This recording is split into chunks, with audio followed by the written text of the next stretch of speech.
The phone slipped from my trembling fingers, clattering against the kitchen tile. My wife's eyes met mine across the room, concern etching lines into her forehead. "Who was that?" she asked, her voice barely audible over the pounding in my ears. I opened my mouth, but the words caught in my throat.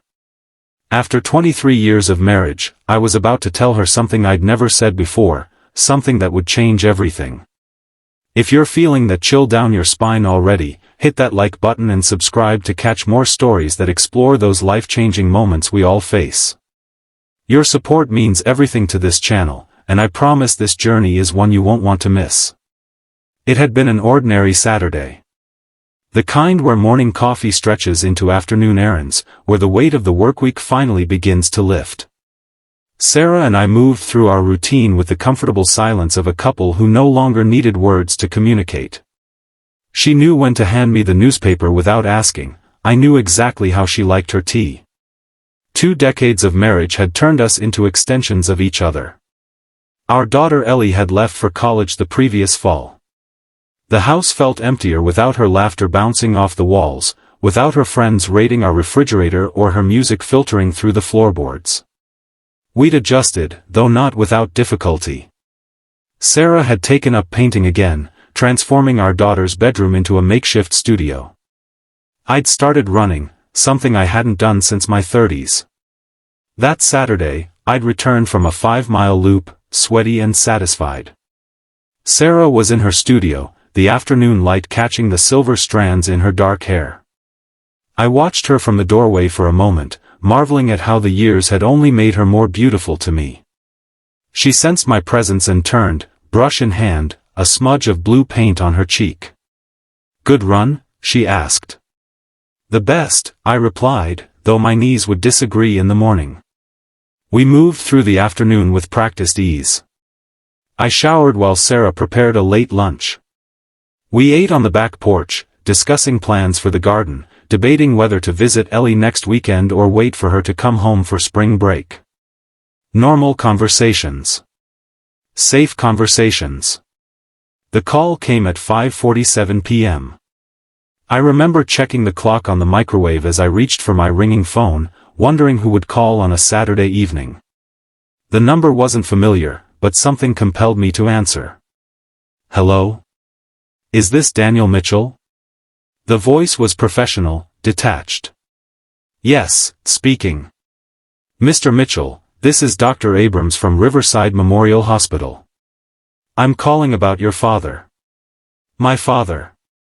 The man who had walked out when I was 12, leaving nothing but a hastily scribbled note and decades of unanswered questions. The man who had missed my high school graduation, my college commencement, my wedding. The man whose absence had carved a hole in my life that I'd spent years trying to fill. My father? I repeated, my voice sounding strange to my own ears. "Yes, sir. Robert Mitchell was admitted earlier today. He's listed you as his emergency contact." The room seemed to tilt slightly. There must be some mistake. I haven't spoken to my father in over 30 years. There was a pause on the other end. "I understand this might be difficult, Mr. Mitchell, but your father is in critical condition. He suffered a major heart attack this afternoon. The prognosis isn't good. He's asking for you." The words hit me like physical blows. My father was dying. My father wanted to see me. My father, who had chosen to leave, was now choosing me as the person he wanted in his final moments. "Mr. Mitchell? Are you still there?" "Yes," I managed. "What hospital did you say?" "Riverside Memorial. If you're able to come, I would suggest doing so soon." "I understand. Thank you." The call ended, and that's when the phone slipped from my hand. That's when Sarah looked up, concern etching her features. That's when I realized I had never told her the truth about my father. She knew the basics, of course. That he had left when I was young, that we had no relationship. But she didn't know about the birthdays I'd spent waiting by the phone, about the graduation ceremony where I'd scanned the audience repeatedly, hoping to see his face. She didn't know about the letters I'd written but never sent, or the times I'd driven past his new house, too afraid to knock on the door. Dan? Sarah's voice pulled me back to the present. What's wrong? You look like you've seen a ghost. In many ways, I had. That was a doctor, I said, my voice hollow. My father is dying. Sarah's expression shifted from concern to confusion. Your father? But I thought. He's at Riverside Memorial. He had a heart attack. He's asking for me. Sarah crossed the room, her hands finding mine. Oh, Dan. I'm so sorry. I looked into her eyes, the eyes that had seen me through job losses and health scares, through the joy of parenthood and the grief of losing my mother. The eyes that had never judged me, even when I judged myself. I never told you everything, I said, the words tumbling out before I could stop them. About my father. About what happened. Sarah squeezed my hands. Tell me now. And so, standing in our kitchen on an ordinary Saturday evening, I told my wife the truth I had carried alone for 30 years. About how my father hadn't simply left, he had started a new family. About how I had discovered, at 15, that I had half-siblings I had never met. About how I had reached out once, when I was 22, only to be rebuffed so completely that I had never tried again. He chose them, I said, my voice breaking. He chose them over us. Over me. Sarah's eyes filled with tears. And now he's asking for you. I nodded, unable to speak. What do you want to do? She asked gently. That was the question, wasn't it? What did I want? Part of me wanted to ignore the call, to let my father die with the same absence he had inflicted on me. But another part, a part one had tried to silence for decades, wanted answers. Wanted closure. Wanted, perhaps, something I couldn't even name. I think I need to go, I said finally. I think I need to see him. Sarah nodded, understanding in her eyes. Do you want me to come with you? I hesitated, then shook my head. This is something I need to do alone. She kissed me softly. I'll be here when you get back. The drive to Riverside Memorial took 23 minutes. I spent each one rehearsing what I would say, what I would ask. By the time I parked in the visitor's lot, my hands had stopped shaking, replaced by a strange, calm resolve. The hospital smelled of antiseptic and despair. A nurse directed me to the cardiac ICU, her expression softening when I explained who I was there to see.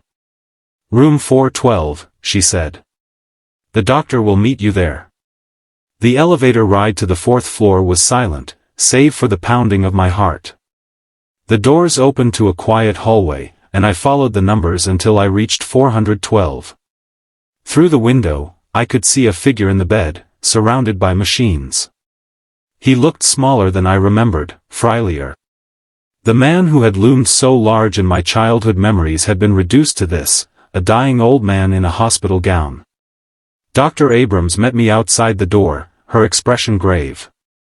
Mr. Mitchell, thank you for coming. Your father's condition has stabilized somewhat, but he's still critical. We're making him comfortable, but you should prepare yourself. I nodded, unable to form words. He's been asking for you since he was admitted, she continued. Whatever is between you, it seems important to him to see you. Thank you, I managed. Can I go in? Of course. Take as much time as you need. I pushed open the door, the soft beeping of monitors greeting me. My father's eyes were closed, his breathing labored. I stood at the foot of his bed, studying the face I had once known better than my own. Age had carved deep lines around his mouth, had thinned his once thick hair to wisps of white. But I could still see traces of the man who had taught me to ride a bike, who had coached my little league team, who had read me bedtime stories with different voices for each character. Dad? The word felt foreign on my tongue. His eyes fluttered open, confusion giving way to recognition. Danny? His voice was a rasp, barely audible over the machines. I moved closer, standing at his bedside. "It's me." He reached out a trembling hand, and after a moment's hesitation, I took it. His skin felt paper-thin, his grip weak. "You came," he said, wonder in his voice. "The doctor called. She said you were asking for me." He nodded, closing his eyes briefly. "I didn't think you would come. After everything." "I almost didn't," I admitted.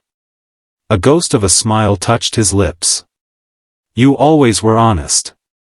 Like your mother." The mention of my mother, who had raised me alone, who had worked 2 jobs to keep a roof over our heads, who had never spoken ill of the man who had abandoned her, sent a surge of anger through me.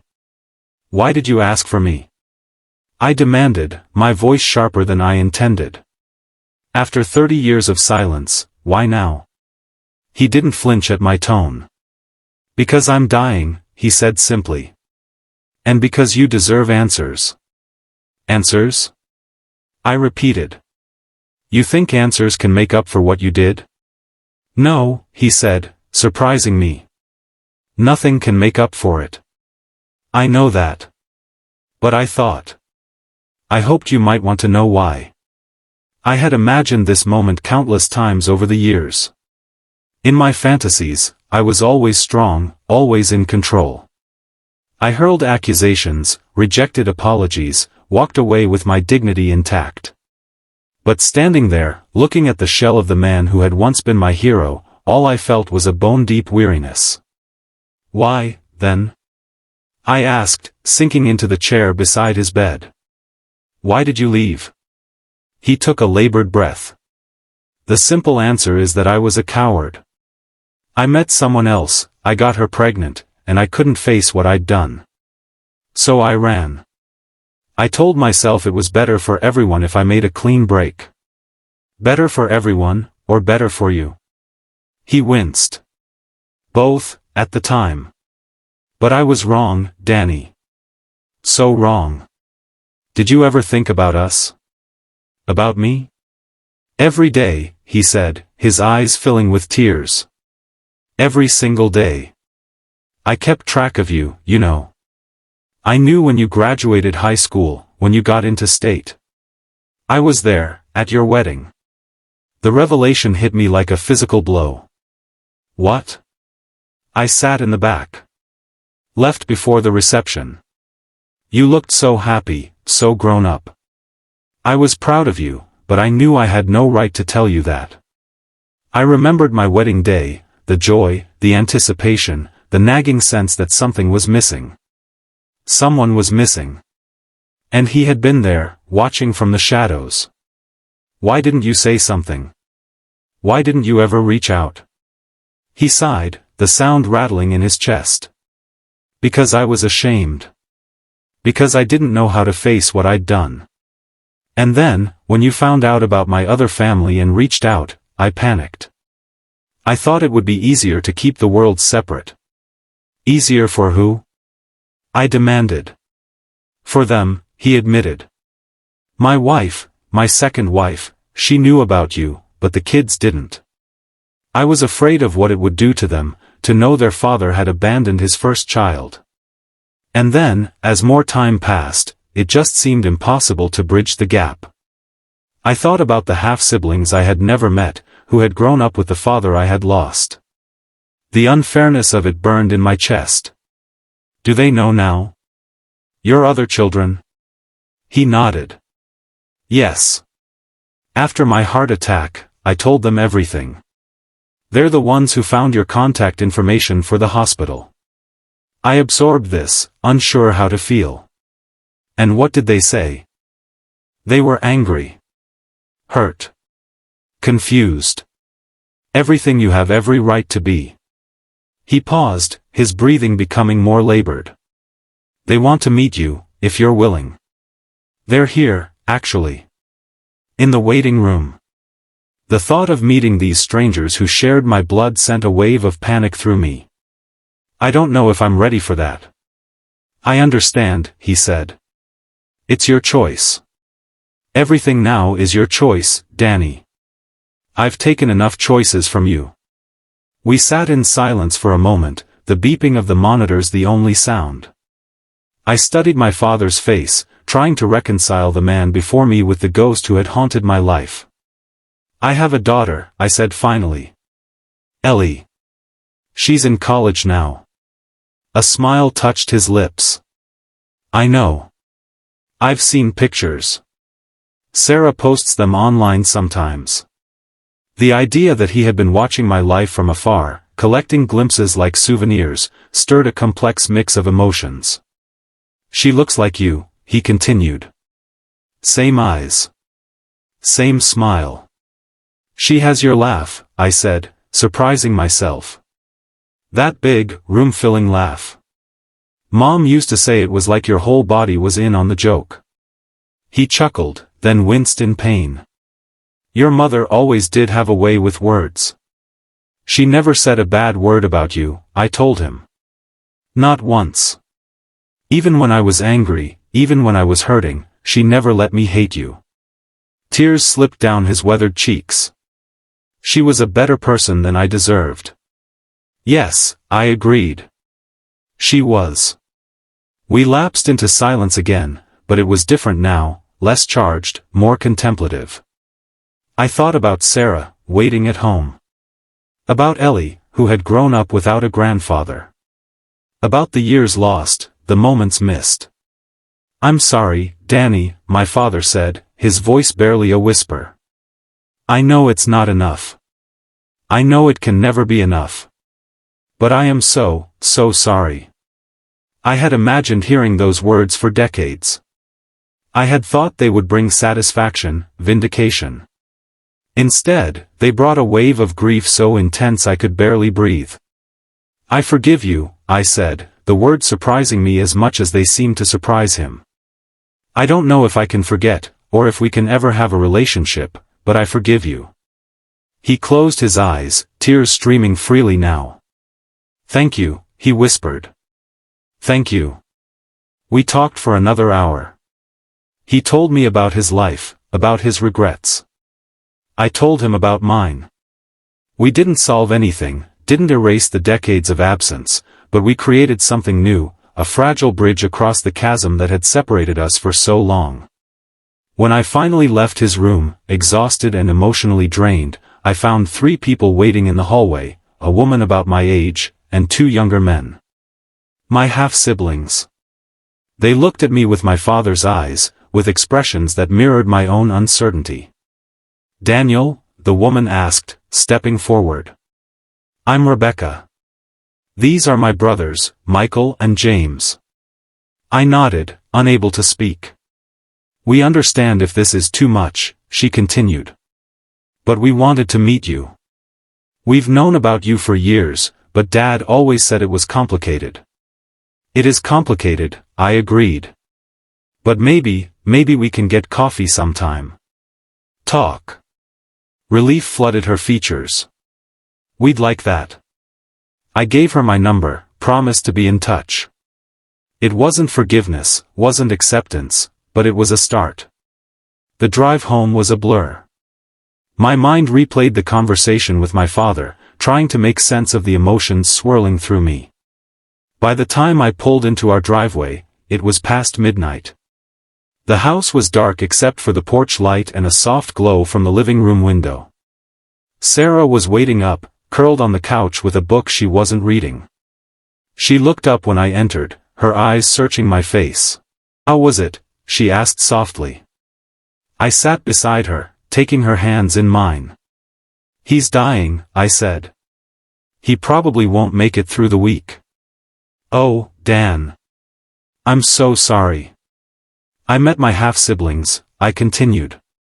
They seem nice. Normal. They want to get to know me. Sarah squeezed my hands. How do you feel about that? I considered the question. I don't know yet. But I think I want to try. She nodded, understanding in her eyes. And your father? We talked. He apologized. I forgave him, I think. As much as I can. That's a lot for one night, she said, pulling me close. I rested my head on her shoulder, breathing in the familiar scent.